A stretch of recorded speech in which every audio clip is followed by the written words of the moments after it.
পশ্চিমবঙ্গের চাকদায় রয়েছে এক প্রাচীন মন্দির, যেখানের জগন্নাথ দেবের মূর্তি স্বয়ং বিশ্বকর্মার হাতে তৈরি। আজ থেকে প্রায় 500 বছর আগে পুরীর জগন্নাথ দেবের মূর্তি একা কাঁধে করে হেঁটে এখানে নিয়ে আসেন 80 বছরের জগদীশ পণ্ডিত। তার নিয়ে আসা সেই প্রাচীন মূর্তি আজও এই মন্দিরে পূজিত হন। এখানে বলরাম ও সুভদ্রার মূর্তি দেখতে পাবেন না। পুরী থেকে চাকদার এই দীর্ঘ যাত্রায় যে লাঠি জগদীশ পণ্ডিত ব্যবহার করেছিলেন, সেটিও এখনও এখানে সযত্নে সংরক্ষিত করা হচ্ছে।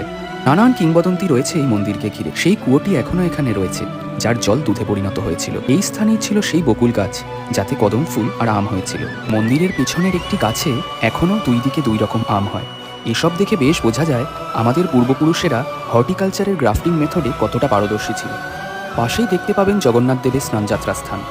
একসময় এখান দিয়ে মা গঙ্গা বয়ে যেতেন। বলা হয় পুরীর মন্দির দর্শনে যে পুণ্য লাভ হয়, এই মন্দির দর্শন করলেও সেই পুণ্যই লাভ হয়। ট্রেনে শিয়ালদা থেকে চাকদায় নেমে 1 নম্বর প্ল্যাটফর্মের বাইরে থেকে যে কোনো টোটোকে বললেই আপনাকে এখানে নিয়ে আসবে।